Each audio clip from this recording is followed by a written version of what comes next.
Back to the NBA. Knicks are set to face the Hawks. Since Jalen Brunson's first postseason with the Knicks in 2023, New York has won a postseason series in each of the last 3 years. Brunson has averaged almost 30 points per game in the postseason since joining the Knicks. Kenny the Jet Smith back here with us, so let's stay with Jalen Brunson. Can Brunson be the best player on a championship team, Kenny? Yes. He's proven that he's a winner. The funny thing, I used to watch him play when he was in high school and on the AAU circuit. And I used to be like, man, can he do those moves and get away with that in college? Goes to college, goes to Villanova, wins a national championship. I'm like, can he get away with that type of basketball in the NBA? So every time that I thought about it, he's always delivered. So 100%, he can be that player. Yeah, I think Kenny, and great to talk to you again. I think he's going to be the two guy. Look at the teams right now who have chances to win championships. So just in postseason play, very good teams. He's not as good as Doncic with the Lakers. He's not as good as Jokic with Denver. He's not as good as Wembanyama. He's not as good as Brown. He's not as good as Tatum. I'm not even sure if he's better than Cunningham. He's certainly not better than SGA. So if you look at the players that are threats to win championships, these are all number ones. He's not as good as Anthony Edwards. He's not as good as... So I have a question when you say not as good as. Because in the playoffs, to me, I wouldn't say, yes, maybe he's not as good as. But is he as impactful? Well, defensively, too. He gets killed defensively. Are we going to throw the defense in, too? Gets caught in those pick and rolls. He gets destroyed all the time. He's not a great defensive player. No, it's Doncic. I understand that. But my point is, look at the 1As on all these teams. Plus SGA, I didn't even mention him. And he's the Knick 1A. That makes it difficult in my eyes for them to go out there and win a championship if he is their best player and their number one guy. He's great.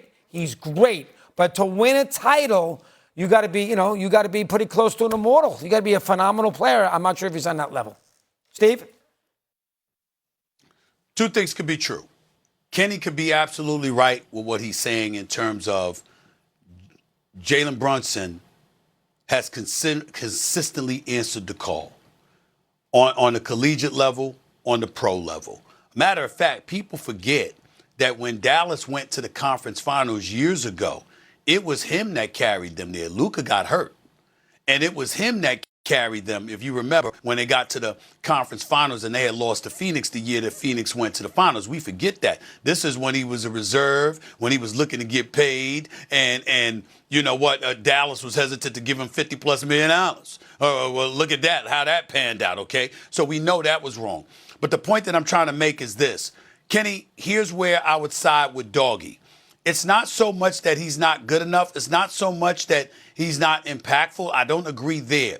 But I do look at size as playing a role as the playoffs continue to progress. When you look at some of the stars, you look at a Jaylen Brown, a legit 6'7", Shai Gilgeous, a legit 6'7", Luka Doncic, 6'7", but, 250 pounds. You look at LeBron, of course. Steph Curry is just a different breed because he can shoot from anywhere, and he's sending people to the infirmary to get oxygen because they're chasing him around all the damn time. You got all of that going on. And then you see the Jokic's of the world, the Victor Wembanyama's of the world. You look at guys like that. You look at a Jason Tatum, who's a legit 6'9", and stuff like that. I do believe that size comes into play, the size and the athleticism and ability, the Kevin Durant's of the world, stuff like that. As the playoffs continue to wane and you go deeper and deeper, I do think that as great as Brunson is, he even has shown us he needs a little bit more help. And that's why I would say the answer to this question is, you know what, when you talk about a championship caliber team, meaning competing for a championship, yeah, he could help you get there. But to get over the hump, I think that you need somebody bigger and just as great. It's basically his size that I'm holding against him more than anything else, Kenny. Well, I would put it in this direction. I would say if I was the New York Knicks, I would show the Detroit Pistons when they had Chauncey Billups, Rip Hamilton, and tell Cat, you have to be Rasheed Wallace. And that's the type of team that's going to have to win this championship. We aren't a championship where one guy particularly can do it all the time. But in contrary, just as an individual, if there's 10 seconds to go and you named all of those great players and you said, Jalen Brunson has the ball as well, I'm feeling super confident doubt. he's going to get his shot off and get us into what we need without question, regardless of his size. I agree with that. Yeah, I mean, I agree with that. I know we're talking championship here, but what the Knicks were before Jalen Brunson arrived were so inconsistent. He is No, it's called garbage. Yeah, they were garbage. Okay, They were garbage. Completely transformed that team. They were garbage. That you can't even see. We are very grateful. All right, go ahead. We're very grateful to him. Hold on. We're very grateful to Jalen Brunson. But Kenny, with you on the air, I feel obligated to make sure I bring this up. What I did hold against him, I know he wasn't the one in the room when Leon Rose made that deal. But you can't let that man give up 5 first-round picks for Mikal Bridges. You 4 first-round picks up there. You just can't do that. I mean, so you got to sit there and say, Leon Rose, I love my brother. We won a title at Villanova together. I love him. I want him here. But you can't do that. You got to stop that.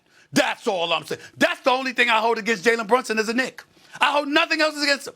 Everything else I'm very grateful and very thankful for. And I like Mikal Bridges. $150 million, he's worth it.